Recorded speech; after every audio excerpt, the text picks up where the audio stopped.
guys, good morning and welcome sa Kusina ni Juana. Today, I'm craving for bangus Spanish style sardines. No? So, kanina, nag-prepare na ta sa bangus.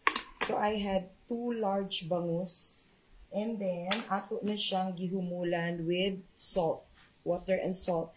It's already more than 30 minutes. So, ato na siyang i-wash na. So, ato na ni i-wash atong bangus in preparation for our layering para sa ato ang Spanish style bangus. Spanish style sardines na bangus. Okay? So, nag-crave lang ko. So, ato siyang i-wash.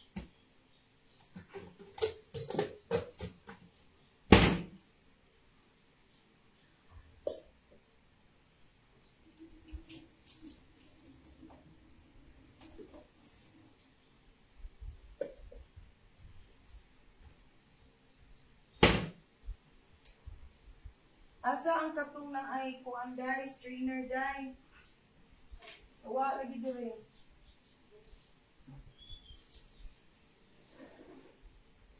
So atong i-drain no and strain out ang yumula na ni siya og salt ang bangus kay magkimot taron og Spanish style na bangus sardines na bangus. Kay nag-crave ko. So we did 2. Ato siyang i-wash. Ang mawa ang salt. So, gimulan ni nato siya o salt with water.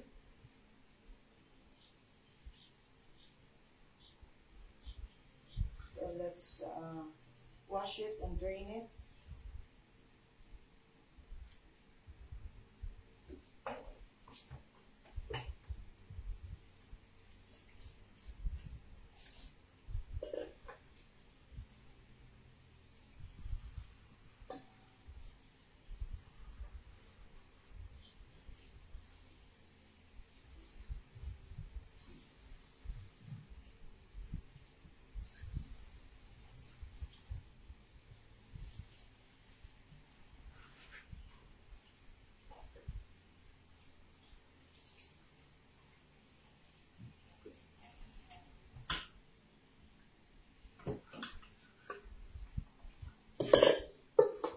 Okay, let's drain our bangus. So, daratong bangus limpyo na. So, let's drain it and then let's do some layering para sa atong bangus. But then first, I'm not using the olive oil right now. Okay, what way available na olive oil. We will just use the coconut oil. No? Coconut oil is also good because it has good saturated fats.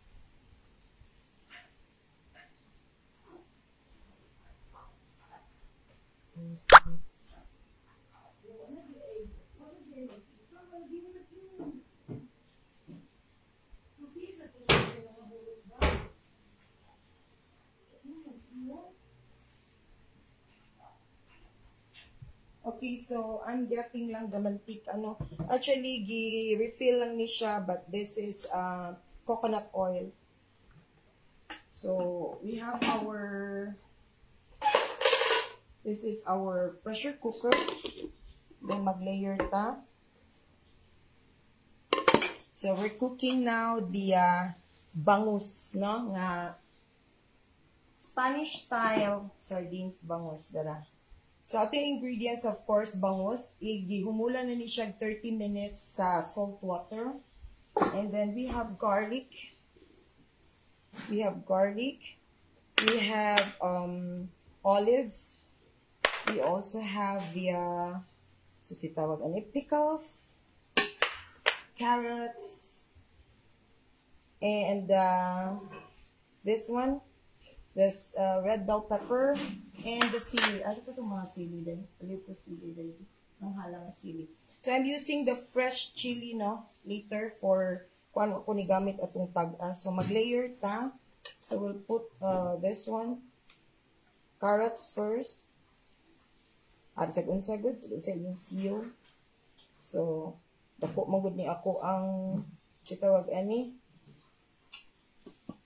pressure cooker. Then we'll add some garlic. I used one clove. And then we'll put olives.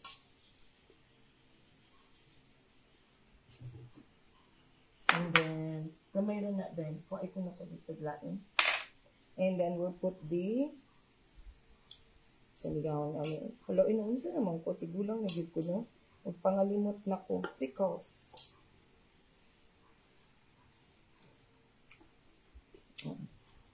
Yan. I think duwara ta kalayo. Then we'll put the bangus. And then a little of this. And the sili. We had the fresh sili. Slami man gid ang kuan kong halang. And then we'll put the bangus. I-layer na to ang bangus.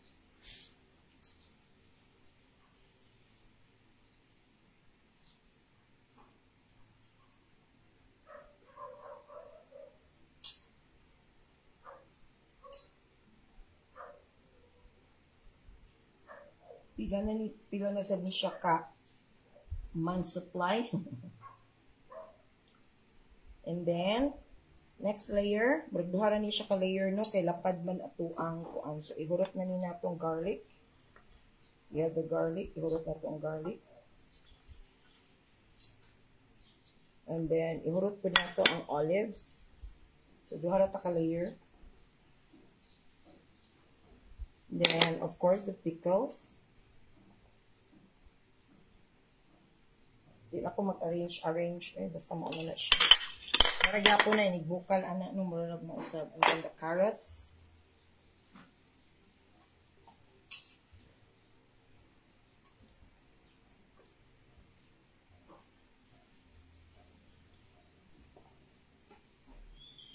And then,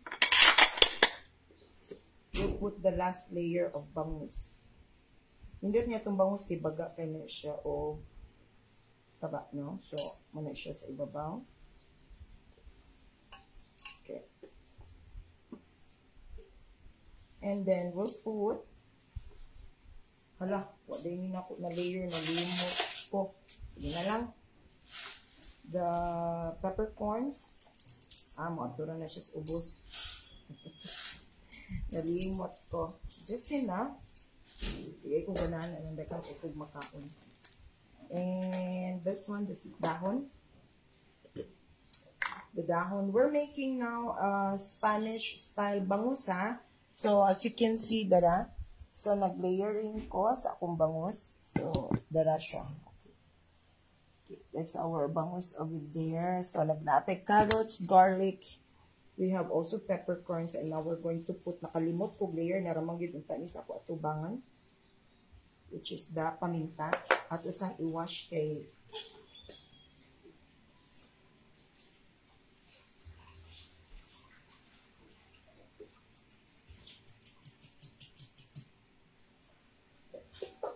so, tagdi na lang na siya. One siya na layer sa ilaw.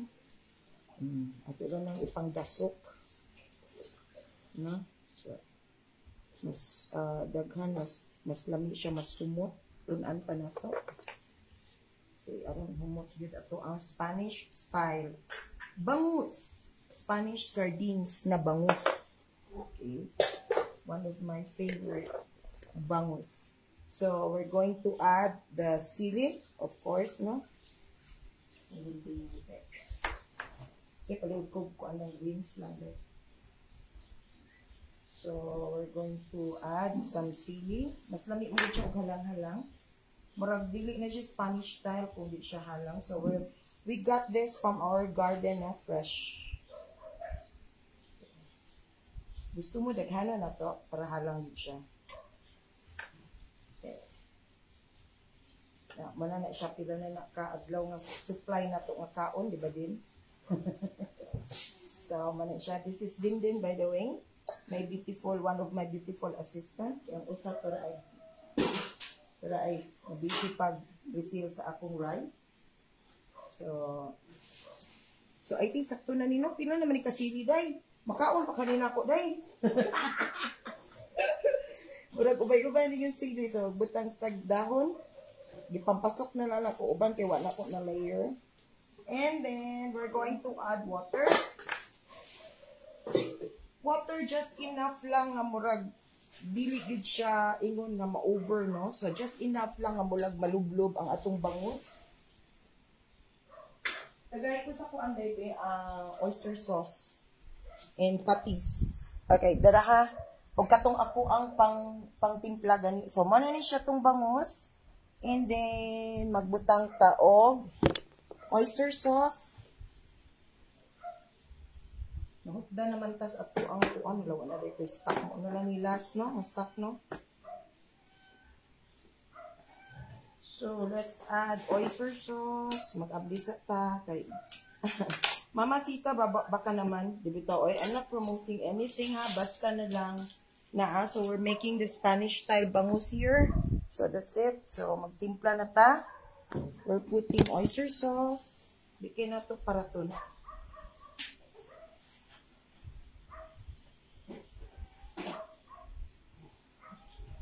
So, oyster sauce.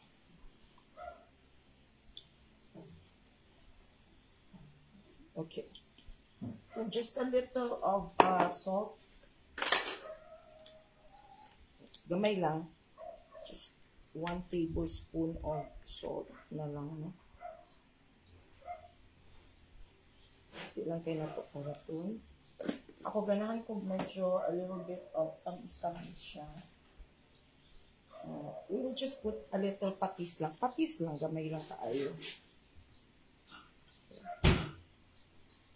Because patis is fish sauce. And then we're going to add this one, the ground pepper. Ako lahi ko muna akong gingon na laing tag style. So this is also my style of making the Spanish style sardines na bangus. And then we're going to add a little of asam ko anday MSG. Okay, so we're going to add water. Just enough lang ha. Ay kung yung pangutanaw sa kung sukod. Basta unsay inyong gidaghanon sa inyong kuan. Enough lang nga mura siya matupong-tupong gamay. Okay, we're going to lata this for 45 minutes. So mutupong lang siya sa inyong fish. So tupong lang siya sa fish and then we're going to add a lot of oil. This is coconut oil by the way. Bambi premium oil. Okay, so gi-refill lang ni siya diri. So we're going to add a lot.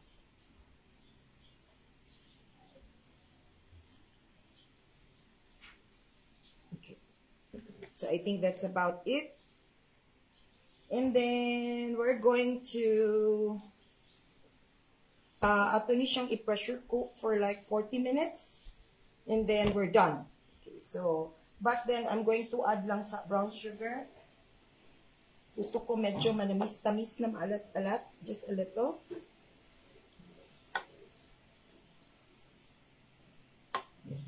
Uy, gamay ka na ha. Gamay pa na sa teaspoon. Awa o. Gamay ka na siya. So, it's about like teaspoon siguro. And then, butang tag sugar. So, more or less, 1:1 atong salt and sugar. And then, we had a little of toyo. Not toyo. We have this oyster sauce. So, and then, I'm going to add a little vinegar lang.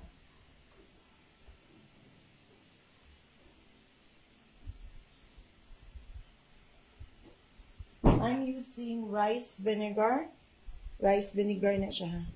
It's not just po ang gamay lang. Okay. So, okay, that's it guys. So, ato na ni siyang ilak. And we're going to cook this. Isa. Tagay ko sa bitsin. Bitsin. So, diri sa mo. Okay, at turatas kong lamisa magluto. Wait sa.